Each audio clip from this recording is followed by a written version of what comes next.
Are you a professional pillow fighter? Or a 9-to-5 low-cost time travel agent? Or maybe real estate sales on Mars is your profession? It doesn't matter. Whatever it is you do, however complex or intricate, Monday.com can help you organize, orchestrate, and make it more efficient. Monday.com is the one centralized platform for everything work-related. And with Monday.com, work is just easier. Monday.com, for whatever you run. Go to Monday.com to learn more.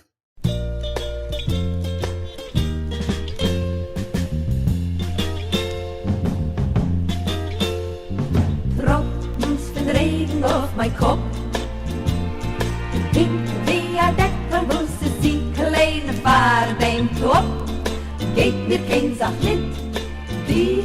Welcome to Kill Me Now with Judy Gold. I'm your host, Judy Gold, and we have a very special episode this week. It was recorded live at the Provincetown Film Festival last month.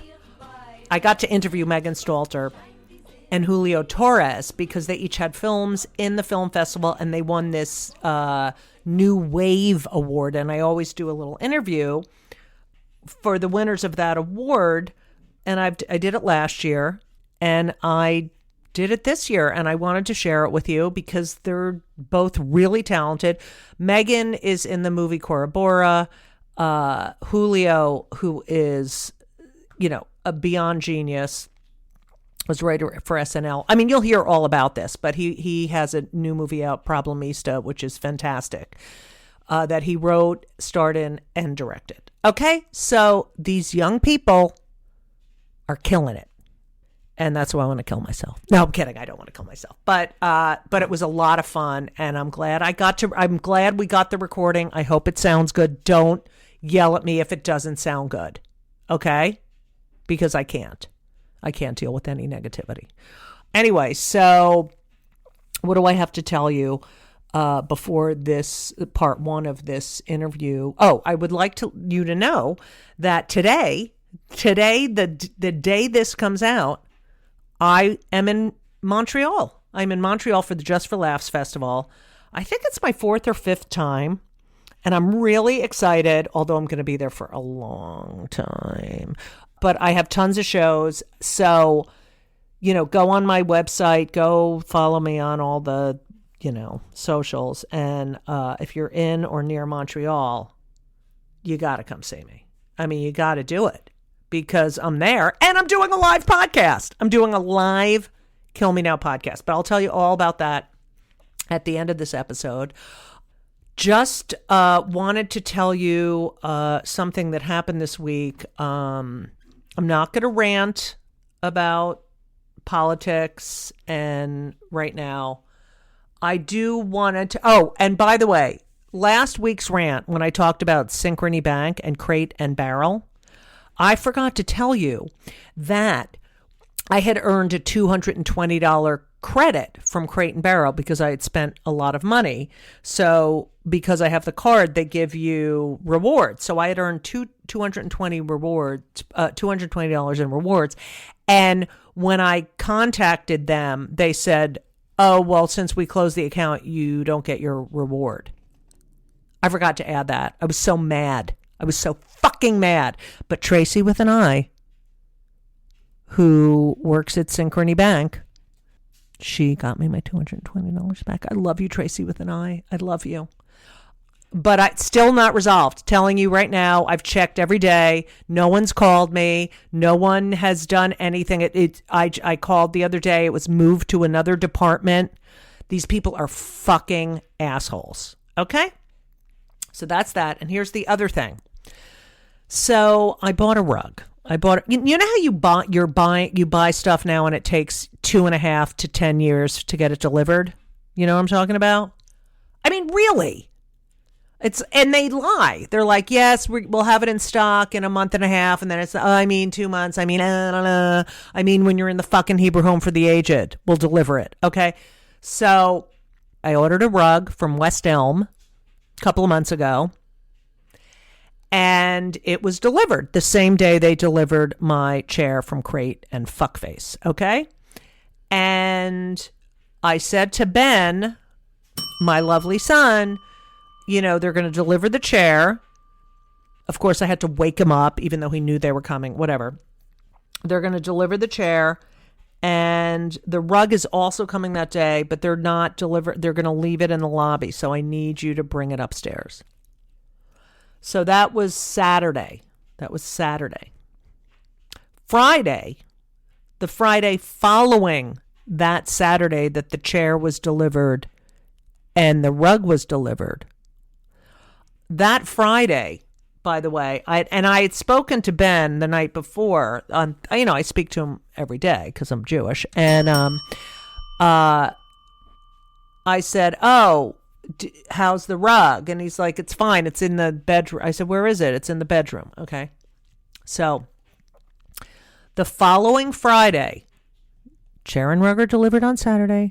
Then goes Sunday, Monday, Tuesday, Wednesday, Thursday, Friday. Brittany, my trusty assistant, goes to my house to do some work, and she's leaving that Friday afternoon, and she said, "Oh, I didn't see it on the way in, but there's a rug in the lobby." And I said, "Is it from West Elm?" And she said, "Yes." Ben fucking lied to me. He never brought the goddamn rug upstairs. So then he avoided me for 2 days because I was like texting him. I can't, I do the guilt really well. I'm like, I'm really disappointed in you. I just don't understand why you would lie to me about something like that. Anyway, so of course he apologized, but now I don't trust him. I can't take it. I was so scared of my parents. They would have killed me. Whatever. We're too lenient. Anyway, so that is my Kill Me Now story. The rug is finally upstairs. Henry took a picture of it and then took credit for bringing it upstairs, even though he didn't do it, just to get Ben in more trouble. So that's what I'm dealing with as a parent of 2 very straight sons who apparently lie to me. Okay? There you go. So enjoy that story. Enjoy your families. Enjoy your kids. And I want you to sit back and also enjoy my interview with Julio Torres and Megan Stalter. Hi! Hi. I like that we're sitting so close. You like that? I think we're just going to sit here and take pictures. The idol vibes. Oh, God, my fucking notes fell. All right. So I did this last year. And my goal is to find things that connect you to, even though you're both so unique. I hate the word unique, but you're so individual in your processes and the way you communicate your art. But the thing that does connect you, I think, both with these movies is that they're pretty autobiographical in a way, don't you think? You both take from your lives. Or I see a lot as I've done research. Why are you looking at me like that? But there is. Well, that was my earnest face. Yeah. Oh, I like it. Thank you. I've been practicing all day. The earnest face? Yeah. How'd that work in school for you? I feel like my goofy face is like, and then, I'm being silly. And then my serious listening face is like, I've been watching actor videos and that's great. Interviews. That's great. It's like a smile. And so glad I could be the recipient of that. Okay. Taking it in. Is it better if I go like this? Yeah, that's fantastic. Thank you. I'll go like this. There does seem to be some autobiographical elements of both of your films, although you could not have different childhoods. Now, you grew up in El Salvador. Your mother was or is a designer and an architect, and your father a civil engineer. And you, what? I do my research. Would you rather I just was like, hey, what's up? All right, shut up. And you were surrounded by art and design. And that is really such a huge part of your comedy. You had a very supportive mother. Gay kid. I'm getting to you. Shut the fuck up. I'm just laughing because I feel like you're doing the same listening face that I'm doing. And I was almost like, I'm just going to shut up and let them talk. How's that? I feel like he copied my listening face and then you didn't attack him But I feel like remember when I said you're in good hands. So sorry, in the future. So what you're saying is you're feeling attacked. Well, I feel like we talked about what we're gonna do out here, and you're like, "Oh yeah, I'm gonna do something different," and yet you're doing the exact same. So you guys ganged up on me. Is that what you're trying to say? I feel like you were really upset about my listening face, and then with his, you're smiling from ear to ear, enjoying it. Wow, I really didn't expect the panel to have a victim. I know. I didn't realize that I would feel like that either. I actually feel like the victim here. So I don't know what. Everything you said is correct. Yes. Yes. Yeah. So I give inanimate objects. I have been attached to inanimate objects. Do you feel that you also? I mean, you bring them to the vase in your head. Do you think that's a direct result of your childhood? I think we all do when we're kids. We all that's what a toy is right. Projection onto plastic. But I think that I just like revisiting that and didn't really let go of it, if that makes sense. Yeah, I'm the same way. Yeah, but it's like when you grow up, that just becomes like clothes or a car or a house. And you've humanized them. Yeah, that's the other part Yeah. that I guess people don't do with clothes or a car. Do you know what? The other toy that's destroying this country is the gun. Did you ever play with guns as a kid? I've never gotten that question, and I love that question. No, I never played with guns. My mother was so adamant about me not seeing guns as fun. I grew up in... Sure. Thank you. I was born at the tail end of our Civil War. Right. So guns were not this like the idea of war was not abstract. It wasn't like what if people had guns and shot each other. It's like no, it's like it was a lived experience. And at one time my cousins had that like video games with a plastic gun where you would like shoot ducks. Yeah. And she saw me playing with it and she freaked out. She was like, wow. No. Dolls for you. And you did. You loved Barbies. You loved Barbies. Yeah. You also are an atheist, correct? Yes. Since you... No, I bring it up because you, Megan... Christian. No, but Pentecostal, which, can you explain the Pentecostal version of Protestantism, which is really theater, don't you think? There is some theater in there. Well, okay, so I would say that I am a God girl. So I feel like if I was to say like, oh, I'm Christian, then you get a picture of me in a nun's outfit, not anymore, sorry. Just a MAGA flag. Right. And a swastika. I like to say I'm a gay girl who loves God and spiritual, but I did grow up in a Pentecostal church, and it's a lot of, it's like when in movies where you see like a pastor running around the church with a snake, but it is all, I think the church that I went to, we didn't have any snakes. And it's all really real. I had really real experiences with God and the people there. I grew up in a good church, but I have seen a lot of bad from the church. So it's really complicated. And you still feel Christian? Well, it's interesting because I feel like I feel like I love and know God and feel like we just all need to love and take care of each other. Yeah, so absolutely. I think the Christian church has beliefs that I don't align with all of mine. Right. So it's complicated to be, it's hard to say, like, the church isn't all accepting, so it's like the God I believe in is, so it's complicated. But I did grow up in a church that everyone's crying. I feel like I feel like everyone's really moved by what I'm saying. No, I'm kidding. I just looked at someone that was like, no, God's really important to me. And if I had a church that was like really cool and gay, then, which I'm sure there's tons out there, I would love to go to that one. Would you ever make it? Would you ever found it? Make a church? Yeah. Oh, Yeah. you know what? Yeah. No taxes. I could see right. doing that. I feel like, yeah, I mean, there's so many gay people that I know that's like, oh, I grew up in church and I love God, and then felt like after I came out, then it wasn't as accepting.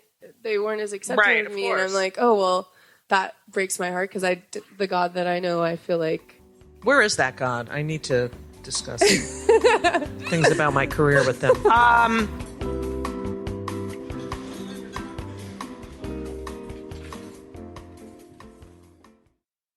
This episode is brought to you by Progressive Insurance. You chose to hit play on this podcast today. Smart choice. Make another smart choice with Auto Quote Explorer to compare rates from multiple car insurance companies all at once. Try it at progressive.com. Progressive Casualty Insurance Company and Affiliates. Not available in all states or situations. Prices vary based on how you buy. Your mother was a nurse or is a nurse. You're the eldest of 4, and your father's a tattoo artist. Yes. Are any of these his? Oh yes, this one. What if I had one like on I know. I was just thinking, if she's going to go, this and I one. have one right here above my clitoris. All of them, yeah. Then my brother did the star. He tattoos now, but yeah, my dad did. Oh, I love it. It says "Baby, I'm a Star." I don't know if you see it. Yeah, But it's not gorgeous. the song. There's a song. But there's a song that has it. It's I'm sure there's plenty of things that say "Baby, I'm a Star." But yeah, a Prince song. But I just was saying it because I'm insane, I guess. Yeah, you are. So, do you have any tattoos, Julio? no, none. Do you want?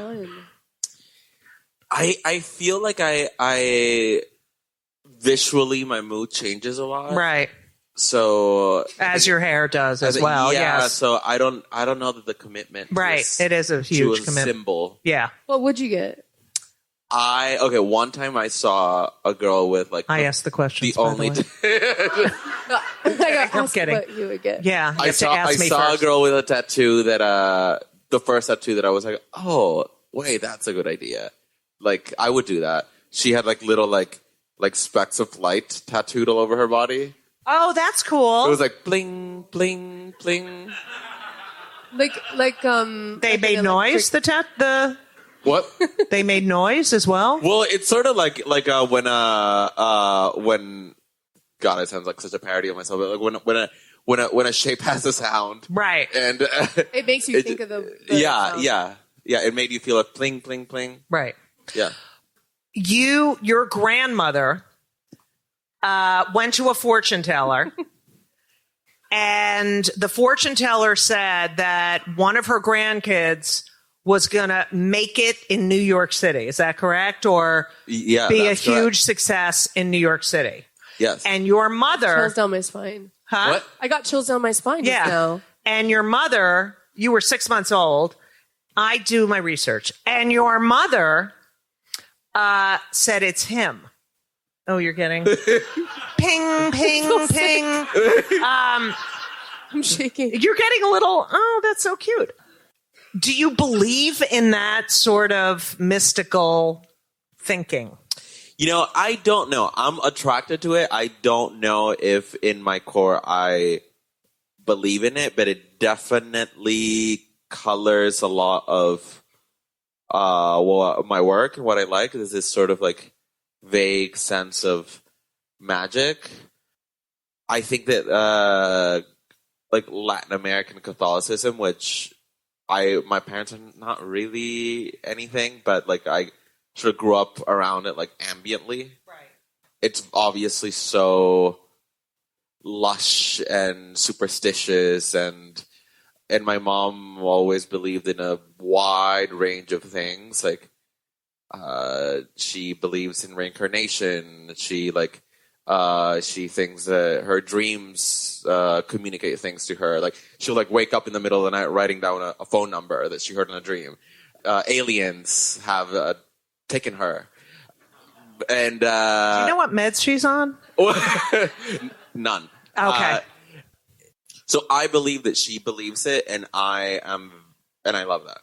I love that too. Yeah. You now your family was very funny, and you would make videos all of the time. And I heard you quoted saying that you were surrounded by funny women your entire life. How has that, do you feel like you're a feminist? And how has that, and I would love to know who your influences were, female influences were, Judy Gold, growing up. I mean, it's not easy. It's not easy for the women comedians, especially people who tell the truth. And who really, besides your family, who really had a huge influence on you when you were a kid? It would be so funny if I was like, I'm not a feminist. No, of course I am. I live and die for women. I have so many. Everyone in my family is a girl. Like I have maybe 3 boys in my family. I have about 30 girl cousins and 5 aunts, and like all of my happiest moments in childhood were making the videos with them and I think that's why I was like addicted to being on stage and performing. You, of course, the. I'm sorry, I didn't hear you. Do we have audio? Is this on? Yeah, go ahead. I'm sorry. So I was very like into SNL, like Molly Shannon. I think like just seeing like comedians who were women that were making their own rules, like not to sound cheesy, but being like, oh my God, I want to do that. Like they're so like bold and like they're just doing what they think is funny. And I was the one that was like, can we make another video? I mean, my mom and her sister always would get the camera and then we would get it after they were done. And so there's like footage of like them singing like Patsy Cline songs and dancing. And then there's like a video of me doing the exact same thing after their video. Also, they loved doing these like every single time they had the camera, they would make this commercial that like the joke was that they have gas and they're like taking like medicine for it. And then like, I didn't think that part was that funny, but like they thought it was so funny. And then they had a sketch where like, they're like, we can't stop eating. Let's put a sock in our mouths. And I'm like, okay.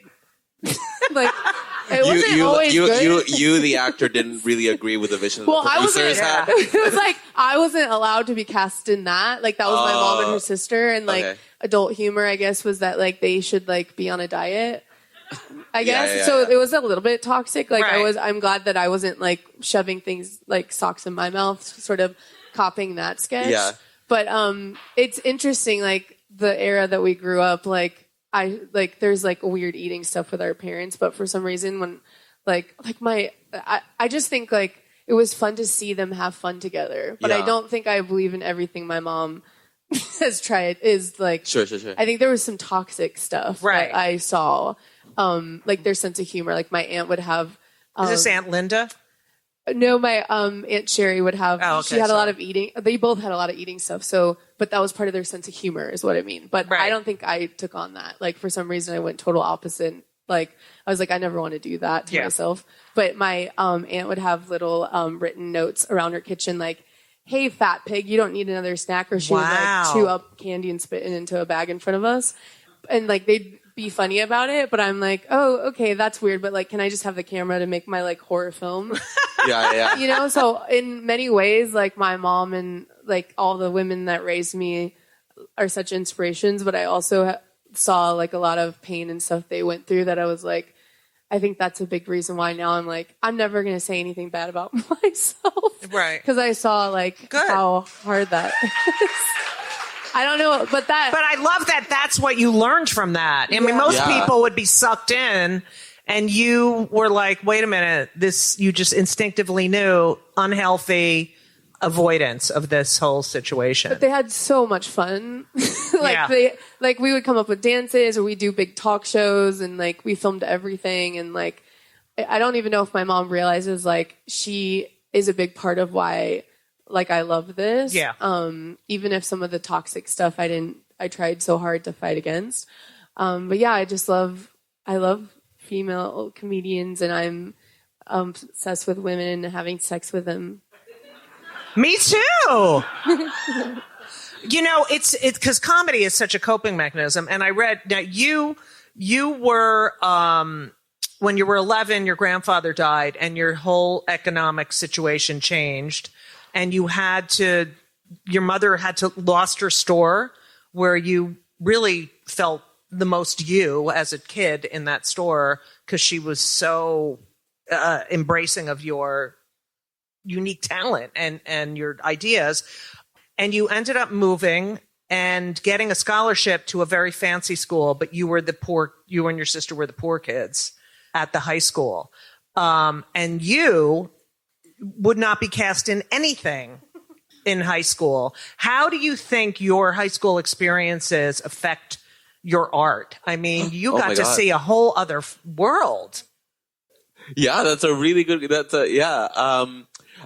Wait, can I say a thought? Can I say a thought before I forget it? 150%. Before I forget it, regarding Meg's videos growing up, is that makes a lot of sense to me because, like, knowing Meg as a peer, I feel like I saw a lot of, like, particularly like around like pandemic when I feel like your videos started getting so much traction online, and I feel like we saw a lot of like live performers being like, okay, how do I translate this into like videos? But it makes a lot of sense that for you, it wasn't like, how do I do this other thing into this? It was like a return to the thing that you grew up with. That is really like an amazing way to put it, because I hadn't even realized that. Like, one thing I'll say is I was going Instagram Live a lot, and people would say like, oh, it's like she's kind of just like having fun on her own kind of thing. And it is kind of like I just wanted to have fun in the way that I was doing when I was little. You're coping. Well, but you weren't like compromising. You weren't like, I should be doing this at a stand-up club, but instead I'm doing it video. It's more like, no, I videos are my... I wasn't like trying to get... Like, I truly wasn't trying to be like, I hope this video gets a lot of likes today, because I truly was so panicked about not performing, and I was so like scared that I was like, the only thing I can think of to do alone I have to find a way to perform just for my own sanity. But don't you think, I mean, I brought up high school, and I kind of wanted to, marry that with the pandemic. The fact that you were isolated during high school, you felt isolated during high school, and the pandemic gave you, you were completely isolated for 3 months, I read. Your research is... Where is this info? Wow. That's giving me chills. Yes, correct. You interviewed our families. Yeah, I spoke to all of your family members. Your father's coming over tonight, actually. Okay. Wait, but yeah, sorry. Going to your high school question. I feel like because you were an outsider during this, and really, your star rose during the pandemic. You were completely creative, yet isolated, both of you, and used this to create more art. And I think because you had that coping mechanism growing up, you were successful. Yeah, I feel like, to me, my high school experience, I felt very different. And you knew you were gay? Well, there's that. There's also the, frankly, the atheism part of it. I was like, I remember really, when I was very little, being like, oh, okay, so they don't know about Santa yet. So they'll figure out Santa, and then we're going to do the God. Right.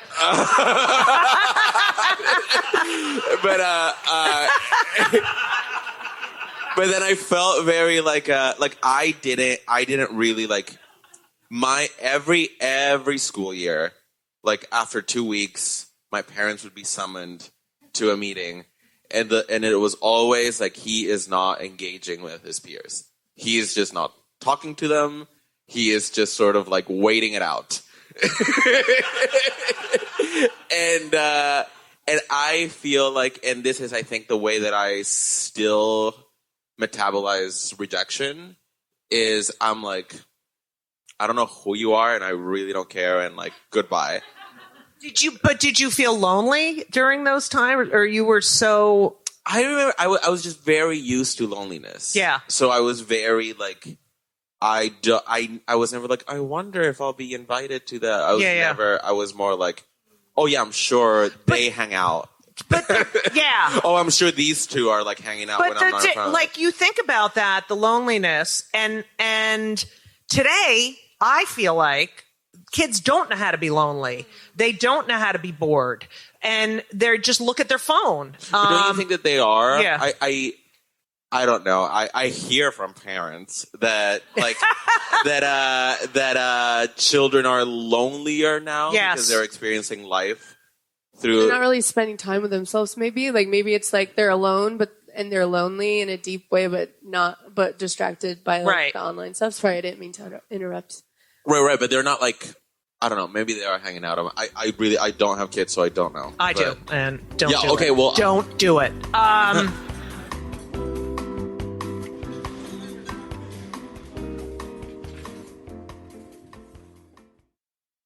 This week's episode of It's Judy Show with Judy Gold is sponsored by BetterHelp. And if you know me, which I think you do because you're listening to my podcast right now, you know that I am a big advocate for therapy. I think it benefits everyone. I think there's so many people who need it, who don't partake. It is so important for your emotional health and well-being. Therapy is fantastic. It is in every stretch of the imagination. And if you're thinking of starting therapy, please do it. But please give BetterHelp a try. It is entirely online. It's designed to be convenient. It's flexible. It suits your schedule. You fill out a brief questionnaire to get matched with a licensed therapist, and you can switch therapists anytime for no additional charge. I have switched therapists in my life. I've had many, many therapists, and sometimes it's not a great fit for you, but don't give up. Therapy is beneficial. You can learn about yourself. You can process and just be emotionally healthy. I'm telling you, do it. BetterHelp is great because, when I used to schlep to my therapist's office, it was so annoying. You have to do it and you sit there and you wait. And then I'm telling you, doing it online is fantastic. And BetterHelp is amazing. I know a lot of people who've used it. So if you're thinking about therapy, go to BetterHelp.com. Let the gratitude flow. This is Gratitude Month, people. So you need to let the gratitude flow with BetterHelp. Visit BetterHelp.com/JudyGold, JudyGold, today, and you will get 10% off your first month. That's BetterHelp, HELP.com/JudyGold. You're welcome. So you got a job on SNL. You moved to Chicago, wanted to do more sketch comedy, which Chicago is you didn't have the money to go to LA or New York. You really... Yeah. You know everything about you. Yeah. And you thought about becoming a nurse like your mother, but you hate blood. And oh my God, you was a nurse. Yeah, forget it. Being a sexy nurse. Meg the nurse. Wait, are you the one with cancer? Oh, you're going to be dead like tomorrow, but do you want anything to eat? Wait, you have to play a nurse in something. You have to. I know, you would be great. Just like a really sexy nurse costume. Yeah, Oh, no. I'm in the wrong room. Even though you passed out during your sister's birth, right? Is that correct? Yes, her giving birth, not her being born. Yeah, no, her giving birth. Yes. You were supposed to hold her leg, but you fell because you passed out and your mother was playing Christian music in her ear. The phone, I was holding my sister's leg, a nurse was holding her other leg, and my mom was in the back playing Christian music. And I looked at my mom and I said, I think I'm going to pass out because I didn't really eat today. I was driving. It wasn't the whole vagina and blood thing? Yeah, I was like, okay, well, there's a lot of blood. My sister's bleeding out on the table. I haven't really eaten. And I go, Mom, I think I'm going to pass out. And she literally said, your sister needs you. And then my body collapsed. And she told everybody that she caught my head, which is impossible. And then you had a concussion. I fully kept falling asleep the next day, and she yelled at me about that. See, mothers and daughters. I think there's a little trauma in your relationship. Yeah. So you went to go do sketch comedy. You got a job writing on SNL. And can you tell about your SNL audition? Because you auditioned, right, to be a character. Yes, a cast member. Yeah. Yes, yeah. I did, and I was wearing glitter on my face. I had a silver jacket, and I don't know. I mostly I didn't like. I'm not a very malleable performer. Right. I'm not like I'm not like, and now I will transform into this kind of person. Right. I don't do the like. This is crazy bus driver. Now. Yeah. What if your lab teacher was a chipmunk? That's exactly. By the way, that's exactly how all SNL auditions are. I'm not malleable. Yeah. Right. So I just did my stand up, which is substantively just listing jokes with zero affect. And they hired you as a writer. Job, yeah. Your sketches are, first of all, there's the one sketch you did, the Sarah Lee sketch about the person who was doing the Sarah Lee, had the Sarah Lee Instagram account, which was supposed to be Nestle, right? And it was supposed to be on air when you were working there, and yet it aired after you left already. And they changed it to Sarah Lee, and it was the person who was running the Sarah Lee account was this big queen who was doing three-ways, and that was all the Instagram was that. The premise that I wrote it with Bowen, and the premise of this sketch was the social media person for Sarah Lee, like the bread, like is always like out in a K-hole, and it's like. and gets his accounts mixed up, so he's constantly like thirst trapping via the Sarah Lee Instagram. Yeah, that's the premise. I love that one. I love the boy with the well. Yeah. Do you know what I'm talking about? That sketch is brilliant beyond brilliant, and I'm so happy they did it. Just so thinking out of the box. Brilliant. I just can't.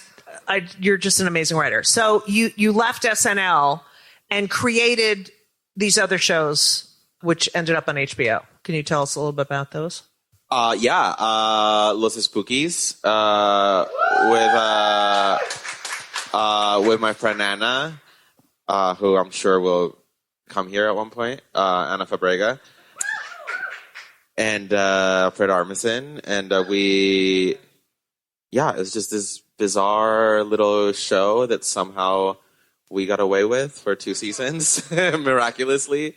Someone was asleep, and oh my God, no!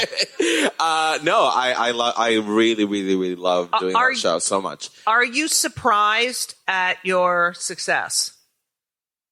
Because you're not mainstream, and yet, people are really sort of.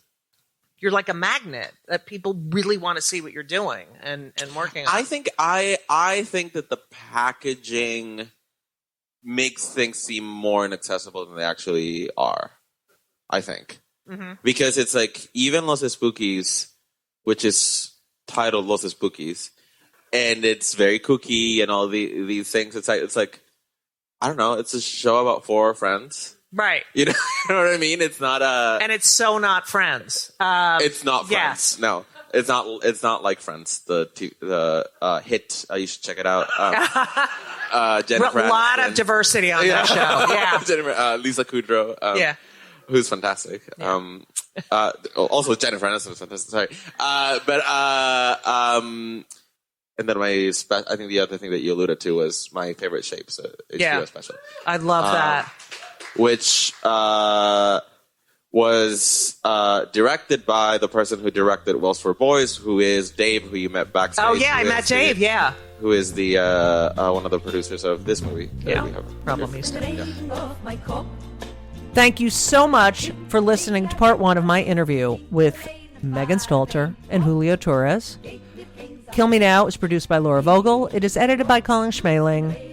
And not Colin Schmaling, but Colin Schmaling.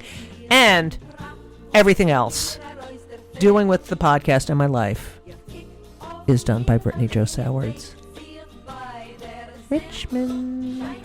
thank you so much for listening. We'll have part 2 next week. I am right now, as you're listening to this, I am in Montreal with people who speak French Canadian, which my friend Hervé thinks is fake French. I'm just saying, I'm not saying it is. I'm just saying he thinks it because he's from Normandy. I'm just saying that. I'm not saying it is.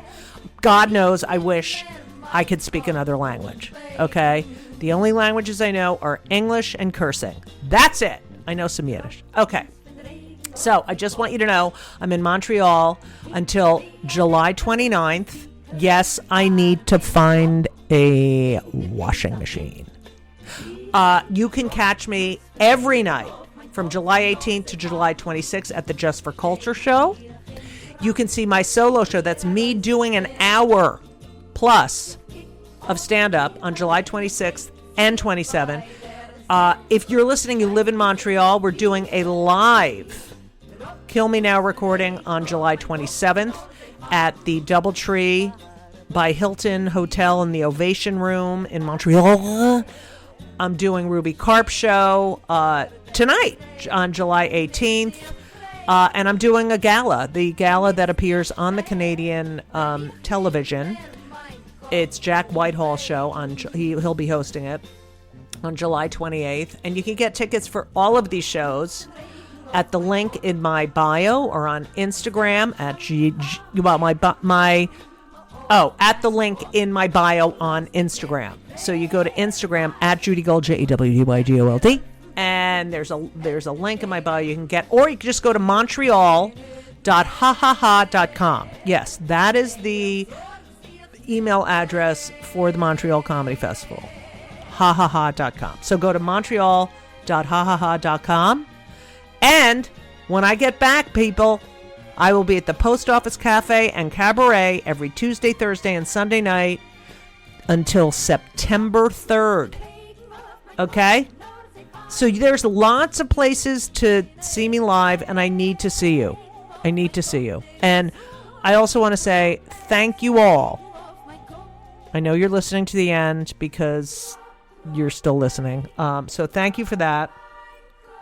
Yeah, I don't know what else to say except what we always say. So long.